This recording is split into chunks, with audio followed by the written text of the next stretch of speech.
Welcome, Jett. Thank you so much for being here, taking time off, and talking to me about your career, your experience in the world of mastering. So I think the first question that I would like to ask you is if you can tell us a bit about your background, how you got into mastering. Well, thanks, Rashab, for having me in your podcast. I'm such a fan of your work and the recent project that we did together, and I'm excited to talk more about it. But yeah, to quickly answer your question, a brief background on who I am and how I got to where I am now.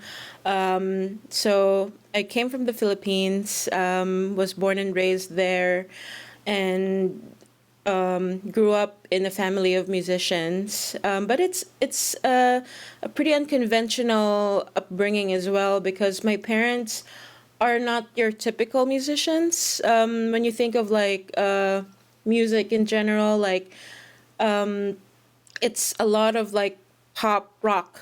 And essentially modern music playing in our homes because that was my parents' bread and butter.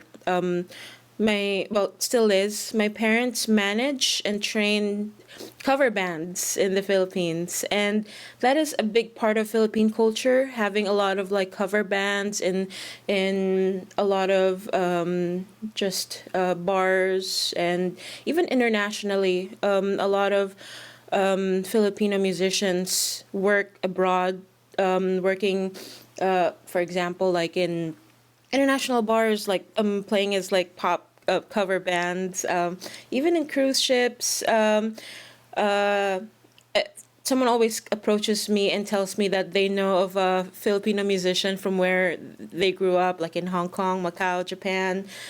So yeah, and that's what I was immersed in growing up, and for me, it's normal to hear of musicians rehearsing pop music when I was growing up. And in fact, my mom, maybe just as a way to like just keep me out of the way, she gave me like a homework of like keep watching MTV and like tell me of like music that you're really into, and that kind of like is homework for me, and it's helped my parents like stay on top of what's current during that time. So yeah, me and my sisters, our TV is often on by default on MTV rather than cartoons. We also love cartoons, but music is such an integral part of our lives growing up, and to get to where I am, it also wasn't linear because my parents, being musicians, they told me that, and Asian parents, they would say, "Oh, you should get like a real job." That's their only requirement. Get and when I say real, it's like quote unquote real. Just get a real degree, and once you've gotten that, we won't tell you what to do. So I pursued psychology in college. And yeah, so I have a college degree. And however, that really didn't stop me from pursuing my love for music. I was part of the several classical choral ensembles back in college, and it's kind of ironic that I pursued classical music because my parents are not classical musicians, and probably it's kind of like a way of rebellion or something. But yeah, I took choral music seriously enough that I traveled internationally. I was part of choir ensembles that performed and competed internationally in Europe, Asia, and America. And when we traveled here in the US, back in 2004, that's actually when the light bulb moment hit for me that I wanted to pursue audio engineering because, and that's when I was around college, back in the Philippines. It was around junior year in college, and I was still grappling with my future of what I wanted to pursue because I didn't really know what I want, but I did know that I wanted to pursue something that combines my love for music and technology. I've always been into dabbling with computers. My dad encouraged me to break things apart, and I've always been his go-to when it comes to like fixing computers. It was early 2000s where the internet is starting to just blow up. So I really got into web development, and nonlinear video editing and graphics design, all that stuff. So I really wanted to combine my love for tech and music. I'm not really a composer much, not a producer. I just really wanted tech and music combined. And when I heard about audio engineering as a career path, everything just clicked. I've never felt a deeper sense of vocation for a path until I discovered that there's such type of a job where you work in a studio and collaborate with musicians. And since then, that's when everything just became laser focused. There is no professional audio engineering school in the Philippines back then. There are now, but back then I really didn't have much option except to study abroad. And I knew that Berklee College of Music is one of those places where it's a dream to get in.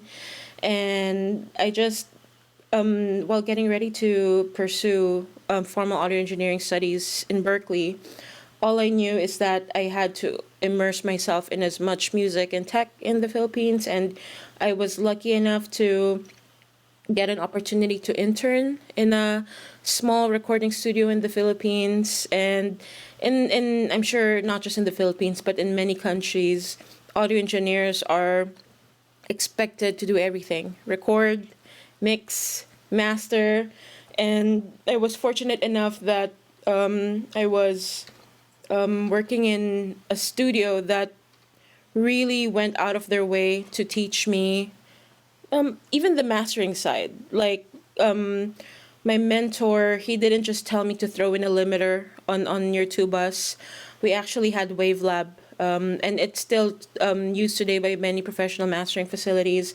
So even then, that was my first look into mastering back in the Philippines. And when I managed to get into Berklee, I suppose my mastering professor, Jonathan Weiner, who becomes eventually the president of AES and has become a big voice of Isotope, somehow took notice of my interest in mastering and just my passion for audio engineering in general. That when I graduated from Berklee and I was working in Avatar Studios, now known as Power Station in New York, Jonathan reached out to me if I would be interested to apply to be an assistant mastering engineer to one of the premier mastering engineers in the world, Doug Sachs, who ran the mastering lab and is known for being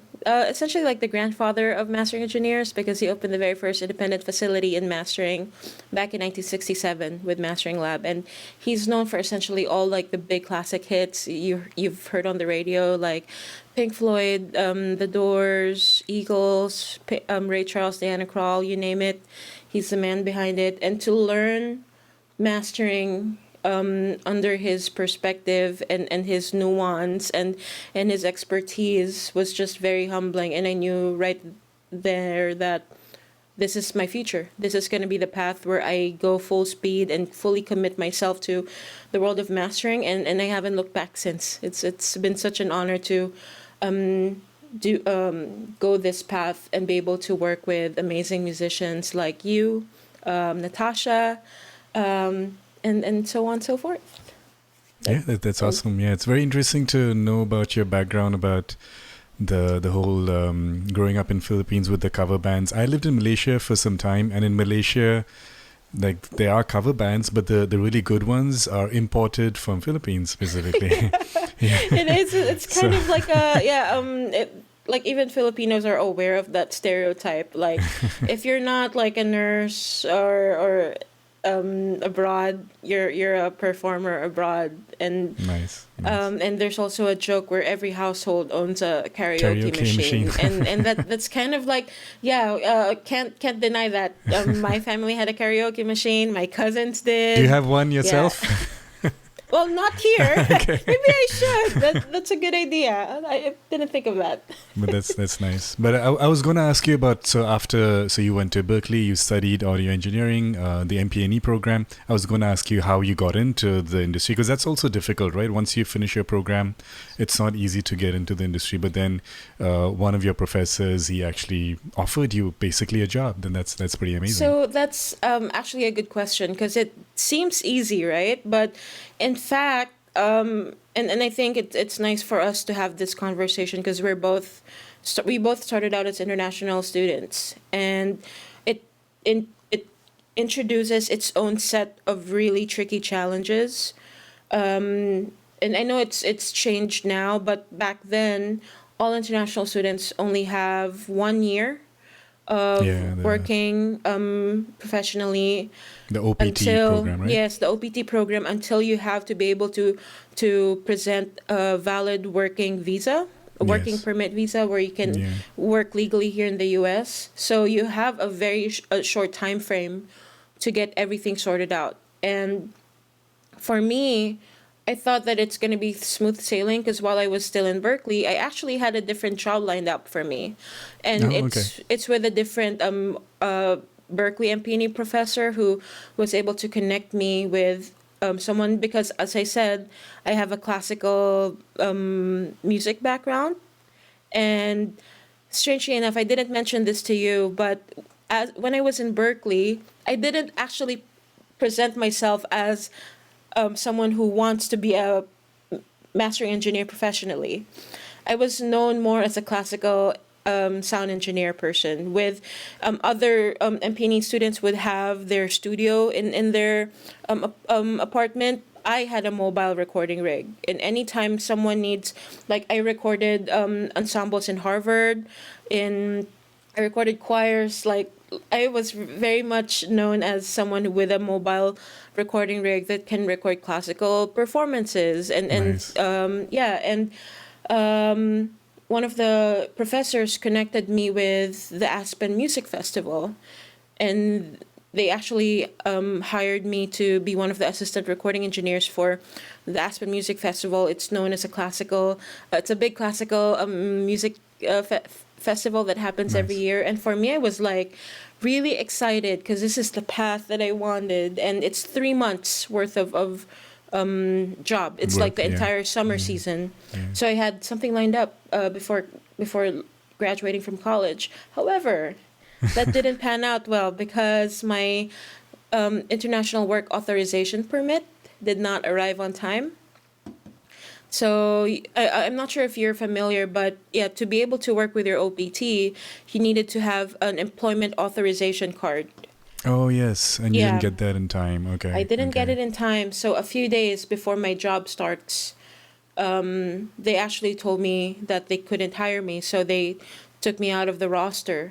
So I have all these months where I kept everything open just for the festival, and it's now empty. I didn't have anything lined up as a backup. So in fact, I was on a marathon of just looking for jobs because I know my time is running out.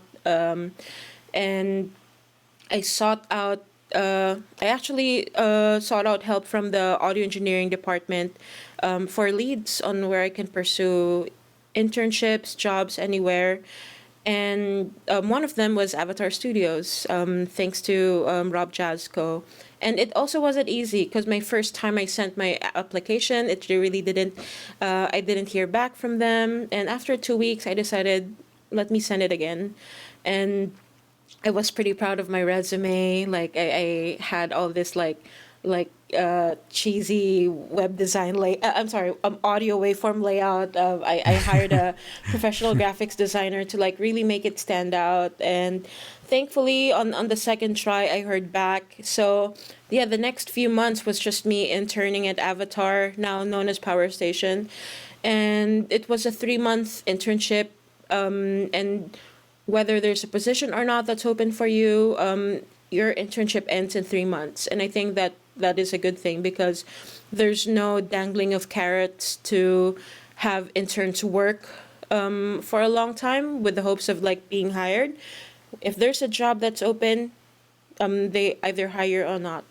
And by the third month of my internship, there wasn't any openings. However, one of the in-house producers that have rooms in Avatar Studios really enjoyed my work as just assisting him in sessions, and I ended up being hired full time by Jerry Barnes, who is the producer of Nile Rodgers, Roberta Flack, Shaka Khan, Earth, Wind and Fire, This was in New and York as well?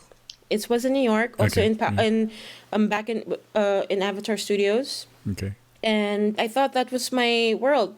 Like I was already, and Jerry was gonna be my someone who's gonna help me get my work visa sorted out. And it was in like the last month of my OPT that the mastering lab wanted to hire me.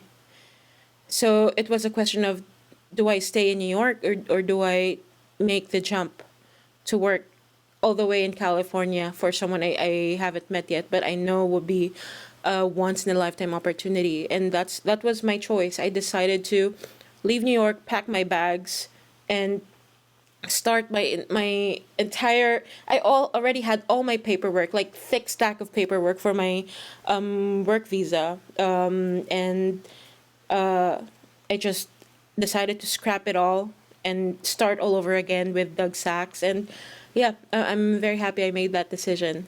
So now you are based in LA. You are working. Can you talk a bit about where you're working right now? What exactly is your role in this facility? Yeah. So I did mention that I started as a mastering engineer at the mastering lab with my mentor Doug Sachs. However, not long after, within 2 years, Doug was starting to get sick. He was pretty much he was over 70 years old, and it was around 2015 where he passed away. But me and my colleagues from the mastering lab knew that we wanted to pursue Doug's legacy, and we had the we had this opportunity to open a mastering studio here in Los Angeles, in the Sony Pictures lot. So in 2015, that's when the bakery opened, and we opened it alongside our founder, one of the other mastering engineers in the mastering lab, and a good friend. His name's Eric Boulanger.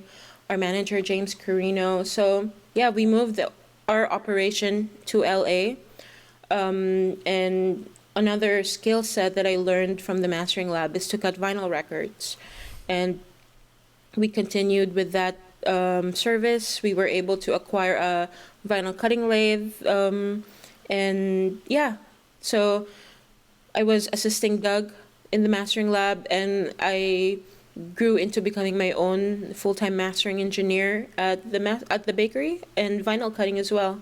Thankfully, I was able to make that transition alongside my peers. So it was a pretty besides the challenges of starting a new studio, I was fortunate enough to not do it alone. It's with friends that I trusted. Nice, and yeah, the facility is really beautiful. It's awesome, Yeah. awesome place. Yeah, I'm glad you were able to come and attend the it was session. a lot of fun. Yeah. All right, so let's, I guess, now get into the nitty-gritty of the world of mastering. But actually, let's start off with, like, what is mastering? So let's say someone's new to this world. They understand music production. I can write music. Nowadays, anybody can write music just with a laptop. You can produce electronic music, let's say. So what does a mastering engineer do to a song or an album that's already been produced? That's a good question, too, because as, like you've said, it's a song that's already been produced, mixed, and essentially by the time mixing is done, the music is already in its final form. And what does mastering have to do as the final step? One good analogy would be, let's compare it to food, for example. And it's funny because our studio's named The Bakery. So let's use that analogy. So there's like three main stages of music production. The first is recording. So recording is you gathering all the individual tracks, all the elements that will go into the music. And that's kind of like going to the grocery store and gathering all the ingredients, and also like portioning them into like the right amounts, prepping, chopping the vegetables, trimming the fat of your protein. And then mixing is when you gather all the ingredients and turning all these individual ingredients into one element, one dish that all works in harmony. And that involves the right measurements of your ingredients. And even the sequence into how you put them into the dish is a big part of creating the dish. And and like with mastering, with mixing music, even the whole process from beginning all the way to the end of like incorporating all the individual elements and making sure that all the processing is at its right balance, stereo imaging, taking all these individual tracks and making sure that they all work in harmony with everything else and coming up with one song out of all that. And then mastering is really the final stage, not just of QC. There's this big misconception that it's just quality check and all technicalities, but there's a lot of artistry and creativity that can be done in mastering, as you could see from our last project. It's really taking that mix and making sure that it sings and is consumed the best way possible, no matter the playback system, no matter the streaming platform, no matter the format. We know that your music is best presented alongside other music that's consumed out there. So translatability and just making sure that the final 10% of the music is really taken advantage of, and making sure that the music is best experienced how it's meant to be. Because with recording and mixing, we all have like different facilities, different acoustic environments, and you would want someone with a neutral third person perspective with a lot of experience to critical listening in a finely tuned environment to make sure that they hear all the elements where it can be adjusted, because like when you're mixing, you would have like your mixing room's individual like sonic character, and the mastering stage is a place where you can adjust certain things to make sure that the music translates no matter the listening environment it's in. And yeah, it sounds like it's technical, but there's a lot of creativity that takes place in the mastering stage. Yeah. And going back to the food analogy, yeah. it's really kind of it's baking, and it's really like cooking and garnish. It's really that final cooking process and plating and presentation to make sure that your food is appreciated how it's best meant to be. It's an excellent analogy, and we haven't spoken about this before, but when I'm teaching about mastering, I use the exact same analogy. Oh, there you go. Yeah, exactly the Makes same sense, thing. Yeah, right? yeah, because it's like you can make really good food, and then you can just eat it directly from the pot, right? It's fine. It's still edible. But when you go to a restaurant, you don't expect to do that. They present this food to you in such a fancy way where it just looks so beautiful, on top of tasting really, really good, right? So that's kind of like the mastering stage. I guess you don't have to do it, but if you want to present it to the world, you probably want to go through the mastering. If you're just listening for yourself, fine. You maybe do not want to master. But if you want to present it to the world, right, you want to get that best garnish on top of your dish. And also related to no matter how good the dish looks, but if it tastes bad, the mastering is not going to help, right? So if the mix is bad, if the musicians didn't play well, it's not going to, mastering is not going to make that better. Exactly it. Yeah. Like music is not, mastering is not going to, it's not going to fix what is like broken when it comes in. That's also a misconception where something is like, there's a problem in the mix and people expect it to be saved and fixed in mastering. You have a better chance of fixing certain stuff at the mixing stage. Great, that's wonderful. So let's get into details on the tools that you use for mastering. Now, I could say, let's say again, going back to this independent producer, I could. There's a software you mentioned, Isotope. Isotope makes a program called Ozone, which is a software you can buy for 150, $200. And then you can just master. There's like AI. You push a button, it listens to your track, and it automatically masters, the track. So, which I guess is fine if you don't have the budget. But let's say if you do have the budget, what can you get with getting someone else to master the track as opposed to just using this auto mastering thing? Yeah. So, first of all, with the growing proliferation of AI, one thing that we should all remember when we talk about mastering is more than just EQ and tonal balance and making things loud. A lot of the mastering process is also actually essentially like 90% of mastering is having ears determine what best serves the music. It's the human factor, the human element in it. And a lot of the I know AI is changing at a rapid pace, but there is something about the human component that makes it irreplaceable compared to AI. So I hope if there's anyone there that is wanting to pursue mastering as a career path, that it shouldn't discourage them from pursuing mastering just because of the growing number of AI quote unquote mastering. The human component is very important, whether it's you mastering your own music or you're working with another mastering engineer. And one of the big advantages of collaborating with a separate mastering engineer when working on your music, number one is perspective. One of the great things about working with a professional mastering engineer is that they've never heard the music beforehand. And a big part of that is the perspective of having objective ears and also being able to hear the music in a big picture. So approaching the music as a forest rather than zoomed in and just seeing individual trees.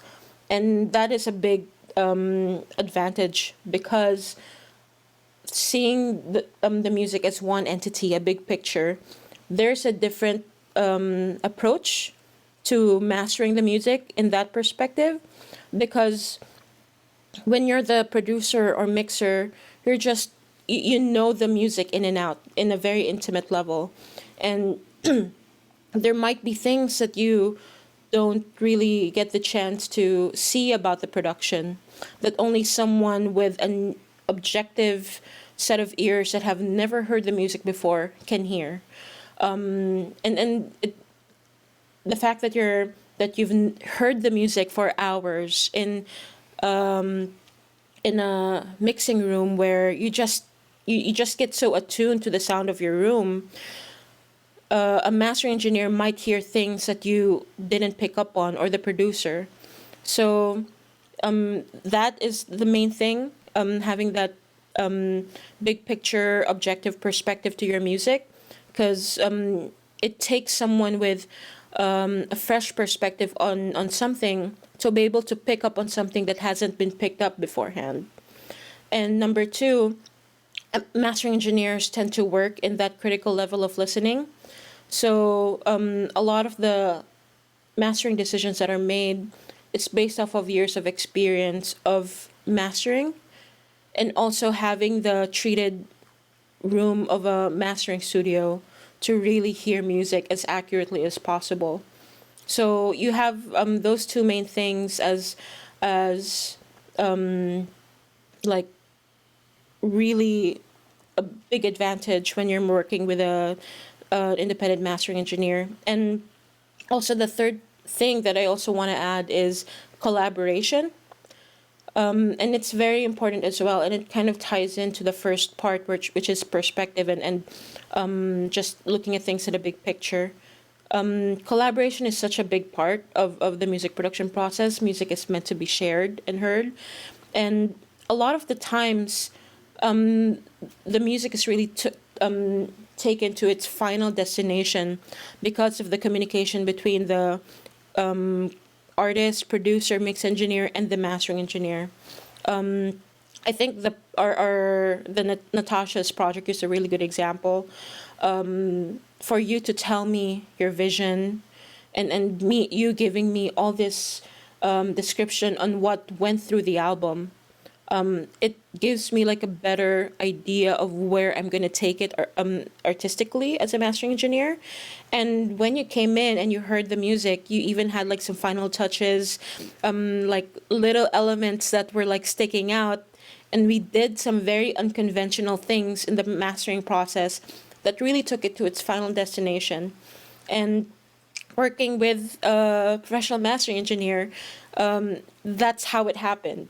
It's a collaboration process that really took the music to its final mastered sound. And yeah, that's one of the great things about hiring a mastering engineer is when you say it's really taking that one final 1% and really getting that 1% of the music to its final sound, we really go for it. So yeah. Yeah, that's amazing. I mean, I would say my favorite of your points would be point number 3, the whole collaborative aspect, where you're working with someone else and you can kind of get different insight from someone else who has not heard the music before. So that was really cool. Now, when you are mastering, what are the tools of the trade for a mastering engineer? You can talk about that, let's say, for yourself. Like, what software do you use? What hardware do you use to achieve your final result? Okay, to answer that question too, there's also a lot of misconception with mastering being like the dark arts. Like people like saying that, where it's kind of like magic happens, where your music just transforms. But in fact, a lot of the tools that are used in recording and mixing are tools that you also use in mastering, but the application is just different. But also that actually poses a lot of risks in mastering because as mixers and recording engineers and as producers, we tend to like go heavy handed with our tools. And the challenge when you take them to the mastering stage is restraint and minimalism. It's really what transforms the music. And when I say restraint, people tend to get so worked up when we say that adjustments can be less than a dB in a frequency range, but that is exactly how mastering operates. We're not there to change the music that's already been approved and everyone has worked so hard on before it gets to us. It's really enhancing, and it's really the subtle enhancements that take it to its final sound. And I say this because I stress that in mastering, you don't need all the bells and whistles in your mixing plug-in closet. You would be fine, and you would be an amazing mastering engineer by only having 3 tools: EQ, compression, and limiting. That is the 3. And in fact, we hardly use compression in mastering. But like I say, a lot of compressor limiting is a type of compression, but the settings are different. It has a higher ratio, and the attack and release are also different. But the point is, subtle processing is already what's going to get you ahead in mastering. And so our studio, in fact, the heart of our mastering facility is less about the EQ, compression, limiting, and really the gain staging and the gain. We have amp two analog amps that are custom made for our studio, and it's the same line amps that were used way back during mastering lab days, with its own unique schematics that was created by Doug Sachs's brothers, Sherwood Sachs. So we have a tube line amp and we have a solid state line amp, and it really just adds gain to your music. But even just the tools you use for adding gain to your music makes a huge difference. And our tube line amp and solid state line amp one is not better than the other. It's really dependent on the music, and it's just it complements each other. Whether which amp you're gonna use, it really gives us a lot of freedom at the mastering stage to have those two options. We like using the Manly Massive Passive for our EQ, and another big component of our mastering chain are the converters. So we use JCF audio converters for both ends, digital and audio. And JCF stands for Josh Florian, and he's actually a Berkeley alumni himself, Nice. and started his journey towards becoming an amazing engineer who builds gear at the mastering lab. He was the main engineer, tech of the mastering lab for a long time, and he creates all these amazing boutique amps, and converters. Look him up, JCF Audio, amazing gear. And yeah, like that's essentially it. And we have a hybrid station in the mastering studio, as you've seen. We use a lot of plugins as well. I really love for limiting, we have TC Electronic, but we also use FabFilter a lot. We use Ozone. I don't use Ozone a lot, but we also use UAD. But one of my favorite tools in mastering, anytime I'm part of panels and they ask me, what is your favorite plugin? I always have like a different answer from other mastering engineers. People would say they love the Pro Q3, which is great, FabFilter Pro Q. Someone else would, yeah, there's a lot of like preferences out there, but my favorite mastering tool is RX. And a lot of a lot of people get surprised that I love RX as a mastering engineer, but it makes perfect sense because you're at the final stage of QC, and a lot of details that people tend to not hear before the mastering process tends to come out more. The lip Plosives. noises, the plosives. You get a heightened sense of those details. Even like the resonances in the mix can come out more at the mastering stage, and you get so much surgical control over it by using RX in a way that doesn't take away from the musical integrity. You can get more surgical with adjustments, more that you can do with EQ or compressor or linear multiband. And it's been such an amazing tool. And yeah, I really mean it when I say that you will be a great mastering engineer with just those three tools plus RX, EQ, compression, limiting, a little bit of RX there. But there are rare times when we had to go more heavy-handed with mastering. There were times where we've had to use reverbs. It's very rare, but there are times when it just makes more sense to add reverb on it. There are times when I've used exciters just to add some saturation and grit with the master. So yeah, there's a lot of creative freedom. But before going creative and before going nuts, the discipline really comes with restraint. You will go farther with mastering if you just rely on EQ and limiting. You can already do so much with just those tools. Yeah, absolutely. Yeah. Interesting you mentioned reverb.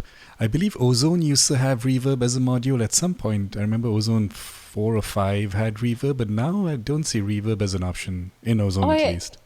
That's really interesting. Yeah. It's really an unconventional tool. You would it's more ideal to again play with the reverb in the mix stage.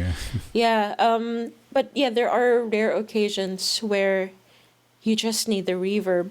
but it's really like 1%, less than one Yeah. percent of the time where we had to like use that. But yeah, that's the point with mastering. By working with humans, there are times you have to break rules, and AI doesn't break rules. That's the point. It's like it's trained to analyze what the conventional standards are out there. But if you really want to take your music to its full potential, sometimes you have to think outside the box. Absolutely, yeah, yeah, Mm-hmm. makes complete sense.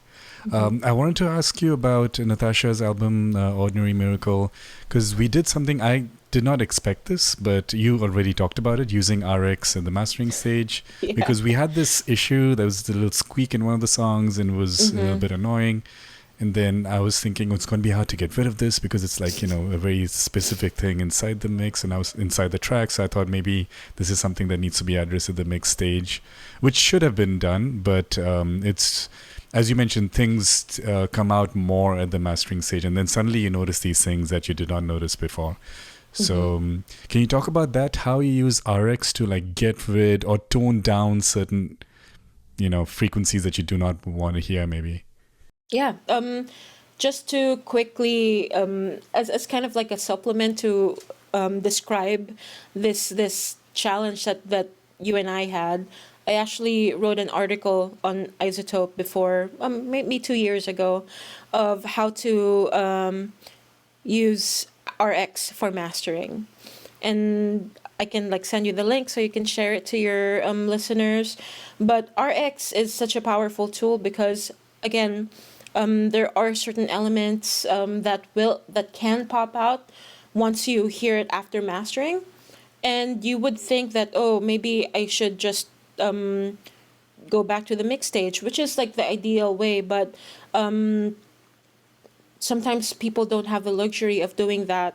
And now you think of like what is the most transparent tool you can use in mastering to combat this. So the particular challenge here is I don't know if that's a synth or it's like a resonant frequency in a guitar. So, It's like something it's like a that. Yeah, I forgot what it was exactly. yeah, so there's like a squeaking noise and that's really a challenge with electronic music. And the great thing about Natasha's album Ordinary Miracle is like what you said, it's really a fusion of all these amazing music styles.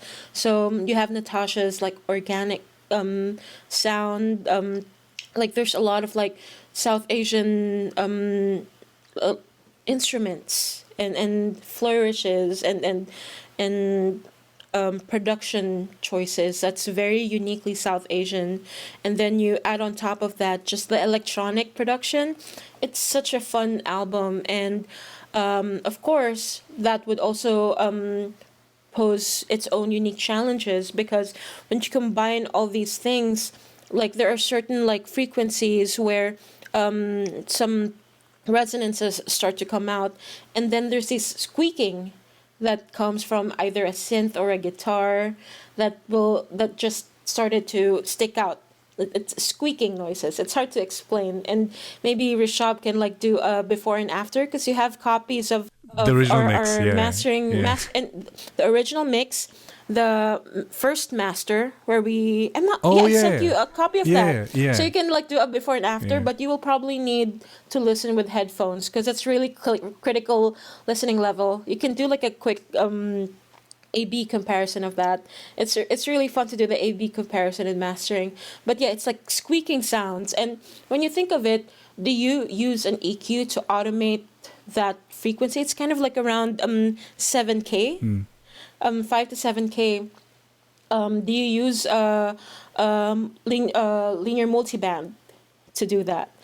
So when you think about it, it seems like, oh, those are like the most transparent. But remember, with mastering, you're working with the stereo mix. So any other instrument that lives in that frequency range is going to be affected by the EQ automation and all that. So that's when RX really comes in to save the day. RX has this tool called spectral repair, where you get to approach your music through a spectrogram, so you get a very cool visual of the music, and you can go in and really go surgical and treat the, and I guess it helps that I have a graphic design background, so I'm very much comfortable with using Photoshop. So you use all the selection, the very unique selection tools of RX, and you go in the spectrogram, and what I did was I manually selected that frequency range. It's not just a frequency range, but it's really like it's kind of like Just that if one you look sound, basically. yeah, you're able to touch, you're able to grab that sound, and then you can attenuate only that area. So I use a spectral repair to attenuate it. I think I did. I think I just used the gain module, or yeah, I think the gain module where I just was able to isolate just that squeak without affecting everything else and attenuating it by like 3 dB. That's kind of a lot, but you need that. You need to be heavy-handed sometimes. So yeah, and the thing is, the challenge of using RX is you can't just go in and press a button and everything changes for you. You have to be very intentional and process every squeak on there. So I asked Rishab when we were there, "Do you have time?" And I'm pretty fast with RX, so You are, yeah, it's pretty quick. yeah. So Rishab was just chilling in the producer's desk while I processed each squeak on the song. So it's not something you would learn in a mastering class or even in like a mastering 101 video. Even Isotope will not tell you you can do that. But the point is, the more you do this, the more you use your tools to be able to think outside the box and really use it beyond the features where it's intended to be used. And that's a great thing about RX. It's really versatile, and it can work to the level that you want it to, like this one.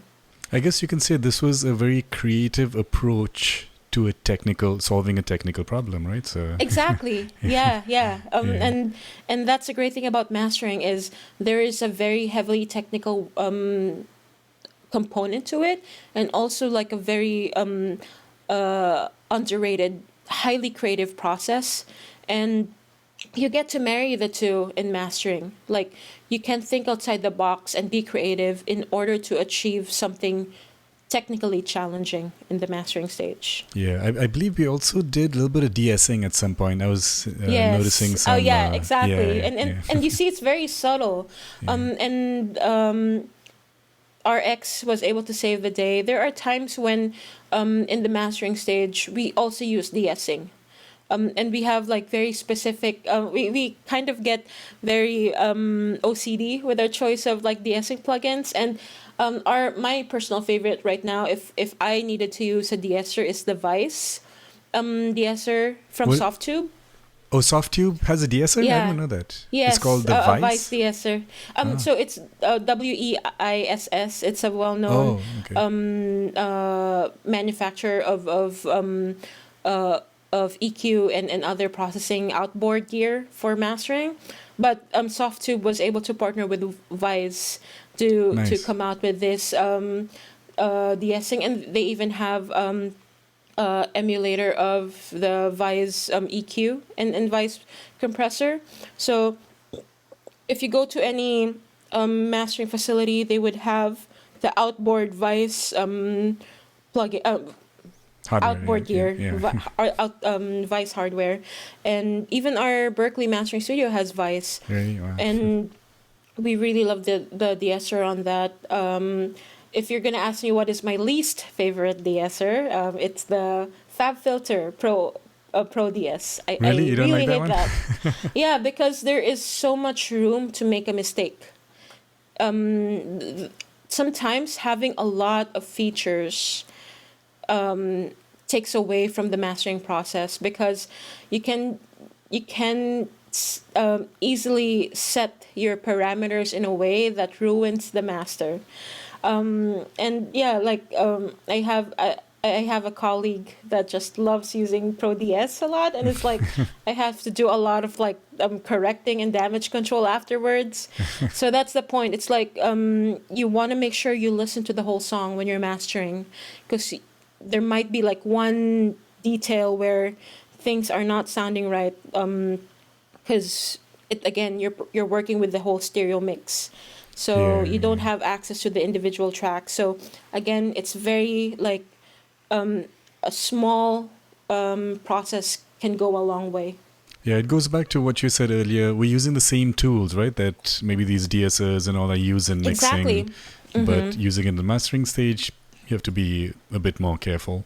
Yeah, and also before I forget, we do have tools that we have tools that are pretty much exclusively used in the mastering stage, and I'll name them. So we use different DAW for mastering. Oh, yeah. So, and this is the same with the mastering studio in Berkeley. There's a playback DAW, and then there's a record DAW, because playback is where you play the pre-master. So it's where all the mixes and all the files play out of, and then it passes through our analog console and our converters, and then a separate computer with a recording DAW prints and records the mastered audio. And our recording DAW is called SADIE, SADIE. So there's several mastering DAWs out there, and the one we use is SADIE. And other popular mastering DAWs are Soundblade, Pyramix, Sequoia, Wavelab. Those are some of the few. And one of the things that make mastering DAWs exclusively for mastering, there are features that are specifically for the mastering stage that is in these DAWs, and some of them include CD master authoring.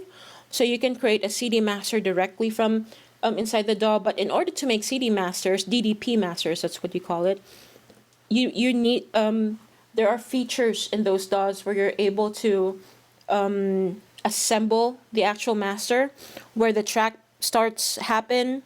You're able to make that decisions inside these DAWs, and you're also able to embed metadata.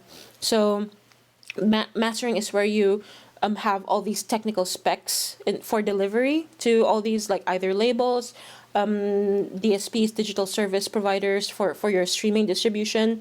All of these have like their own respective delivery specs. So mastering does help you with delivering what needs to be delivered, and you're able to embed the metadata on there. So that's the main thing that sets apart mastering from the other stages.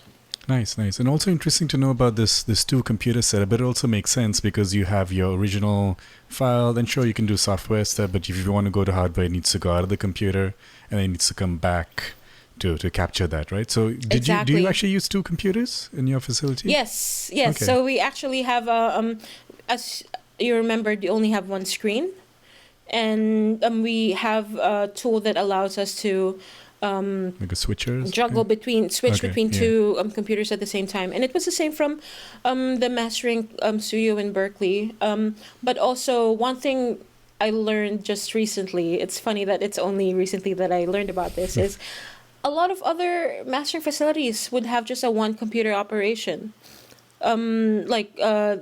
Their playback would be their mastering DAW as well. So rules are there, but they're not meant to be the deciding factor on how you can master. People will have their own unique workflow, but it is quite common to have a two computer, two DAW operation with mastering. Wonderful. It's great to learn about all these different aspects of mastering, the secrets of mastering that have been now been exposed. But no, it's really wonderful. I think one final thing that I think would be great to hear from you is because you love this world of vinyl. So let's say again another hypothetical situation. I'm a producer. I produce a song. it's gone through all the process, also been mastered. Sure, it's available on streaming platforms, but I would like it to be available on vinyl so people can buy and listen to it on vinyl. So, what is the process of doing that?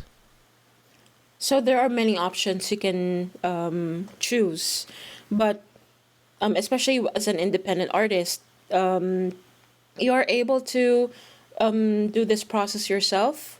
But it's also easy to go for like the cheapest route, and the cheapest can be really bad quality wise when it comes to vinyl, because there's many ways for companies to cut corners. In terms of vinyl, because vinyl is an old format, and it's challenging to have an old format, take it to the modern day, and have many modern music be squeezed into a decades old format. Like the vinyl format hasn't changed this whole time, and that's what makes it great. But there are a lot of limitations to the vinyl format, and especially for modern day music that's very saturated and with a lot of like electronic components to it. It's not the most friendly audio information to put on vinyl, because vinyl has a lot of limitations, and I did write an article on Isotope about it. Yeah, and I think I sent you the link before, but the fact of the matter is, certain things. So the main thing that you want to look out for, if you know you're releasing your music on vinyl, is sibilant high frequency energy. If you have like really loud high frequency sounds in your production, for example sibilants, or like the high frequency treble sound on your horns, cymbals, if those aren't controlled during the production process, those would distort on your vinyl record. And I highly recommend checking out the article that I wrote, because I have listening examples of how that high frequency energy can sound on a vinyl record if it's not controlled. The reason for that is, in order to replicate the sound from a turntable, there's really a physical movement from the playback stylus where it tries to track the grooves that are on the vinyl record and going through the transduction process of converting it into audio. And the high frequency energy is presented as like very short grooves on your vinyl record. And for high frequency sibilants, for example, it's too fast of a modulation that the playback stylus, your needle, can't physically keep up with that energy. So the closest that it can do to replicate that sound is through distortion. So it just sounds like distortion on your turntable. But so another thing that you have to account for is the low frequency stereo imaging on your music. So that's why, if you're working on electronic music but you know that it's going on vinyl, just be very mindful of the unnecessary low frequency, low phase, stereo phase that happens, because out of phase information, when it's too overwhelmingly out of phase, will cause your needle to skip. Yeah. Because how stereo information is tracked onto your vinyl record, the center imaging is actually a vertical movement on the stylus. So when music is cut into a physical vinyl record, the stylus actually goes up and down. The stereo imaging is lateral movements. So it's kind of like a 3D movement of your stylus when it's cutting the music into the format. And if there's so much out of phase information that happens, the center image goes away. It's just a stereo. And what happens is the vertical movement of the stylus can go up and down so severely that it can rise too high that the groove starts to be really thin. some grooves can actually disappear on the vinyl record because of how thin of how intense the low frequency imaging is.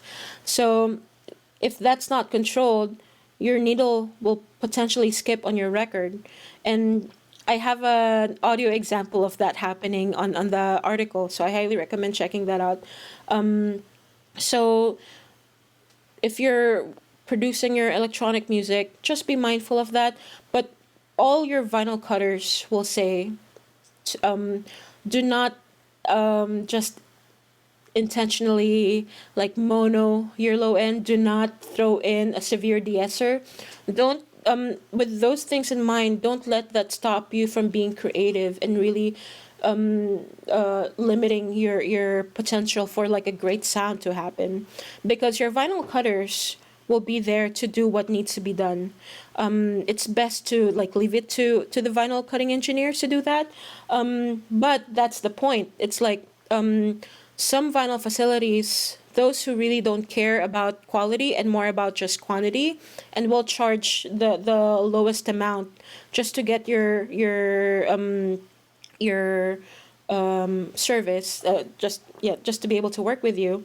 They would charge little, but at the same time not really care about music, because that's the thing. Some people would just buy vinyl records for even though they don't have turntables. It's really to own the Collect, music. yeah. Yeah, and that's completely a valid reason, but some vinyl facilities know that if they charge less and they don't really care about the music, they can still supply you with vinyl records. And one of the things that I know certain vinyl cutting facilities will do, I'm not going to name names, they would throw in by default a mono filter that monos your low end by 500 hertz. So all the information 500 hertz down will be mono. And then I also know they also do low pass filter where they just really take out the information on the highs, and then they throw in a de-esser. And another thing that cheap vinyl houses can do to avoid distortion and needle skips is to just cut your music at a very low level, because then there's not much stress on the playback stylus. Yeah. So one thing that gets sacrificed, however, is the signal to noise ratio, because your vinyl format, the reality is that there's going to be surface noise, and that's actually what makes the vinyl format great. That's just inherently the sound of your vinyl record. The surface noise is part of vinyl. You can't really like listen to vinyl without it. But certain vinyl facilities will just bring the level down to your music to a point that you can barely hear the details, the clarity, because it's just cut all the way down in level at the expense of the quality of the music. So my advice to any independent artists out there who want to release their music on vinyl is avoid middlemen. There are companies that serve as middlemen that will offer to do everything for you, and you don't have to think about all the different processes that happen. You just contact them, and they will do all the processes for you. But your money is going directly to their labor as middlemen. It's not going to the quality of your vinyl record. My advice is to go straight to the pressing plant and working with them directly, because the pressing plants can help you with every stage of the process as well without the middleman. Just some examples of pressing plants that I recommend. And you don't have to be working with the pressing plant within your vicinity. There are a lot of like international pressing plants that would do a great job. So don't limit yourself with your location.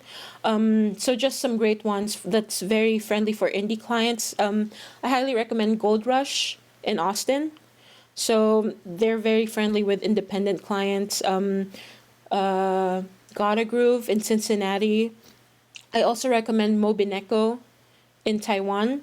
So Mobineko has locations also in the UK, in Portland, in Australia, and Richard Drawn, who is the founder of Mobineko, is such a great guy who he I just highly recommend them. And if you work directly with pressing plants rather than middlemen, you're going to be in a much better place. So just a few examples of middlemen. So they're called brokers, vinyl brokers. But the thing is, they do not make it clear that they're brokers. But you will know that they're a broker if you can see that they do not have their own pressing plant, you know? So an example is disc makers. Another example is crates, QRATES. So they're if you can see that they're like a one-stop shop and like they do everything for you, but they don't run the pressing plant, you just know that they're gonna go for like the cheapest option for you. Bandcamp also does vinyl, but they don't. Also, another thing about working with brokers is that they will keep you in the dark with the entire process. So you don't know who is actually pressing it, right? You don't know which plant No, you don't know where it's getting pressed. You don't know who's cutting it. That's intentionally left in the dark for the clients, and the clients don't know any better. And at the end of the day, there's a market for it because vinyl is something that not a lot of people are familiar with. But if you just look up these pressing plants, they can easily do the work for you, and you know that every cent will go to making your record sound the best possible way it can be within the scope of your budget. One thing I would recommend just to like know more about the process of vinyl production, I highly recommend Women in Vinyl podcast. So Women in Vinyl, they're also a nonprofit. I'm one of the board members of the nonprofit. But the point is, they just do a great job of democratizing the whole vinyl knowledge, because vinyl is still a mysterious industry for a lot of musicians. But vinyl just Women in Vinyl just does they do their best to make the knowledge as accessible as possible. And they even have, if you go to the Women in Vinyl website, they have a jobs board that they constantly just populate with like job opportunities in the vinyl world, because there's a lot. You'd be surprised by how many different like jobs there are in to work in a vinyl pressing plant. And there's a growing number of vinyl pressing plants and plating facilities and record stores that are in need of musicians who want to work in those fields. So, but one thing I recommend checking out to learn more about vinyl is their podcast, Women in Vinyl podcast. And they actually go through, one episode will talk about one stage of the vinyl process, from the cutting, from the mastering, plating to the pressing, and even the design, like the packaging. Sure, yeah. And distribution to record stores. They go through like every stage. Wow. And I just have so much admiration for what they do. So highly recommend checking them out. That's In wonderful, fact, yeah. They actually are partnering with Berklee College of Music to offer scholarships for the Berklee Online program. So I believe that's coming out soon. But I think the application already passed. The deadline's It's most yeah, but it was promoted heavily by Women in Vinyl. So there's going to be more scholarships that are coming out through Women in Vinyl. So follow them. Nice. Highly recommend checking them out. Nice. That's wonderful what they're doing. And also, this was great. It's almost like a little 101, more than 101. In like 10 minutes, you've explained the whole process of, vinyl, and also the pitfalls that people could encounter. And that may not be very obvious sometimes. So that's very, very, very nice information there you're sharing. That's awesome. I'd be happy to, if you have any more questions, Rishab, or your listeners have questions, they can reach me on my socials, or Women in Vinyl will have all the answers for everyone out there. I'm glad to at least help make the process easier for indies.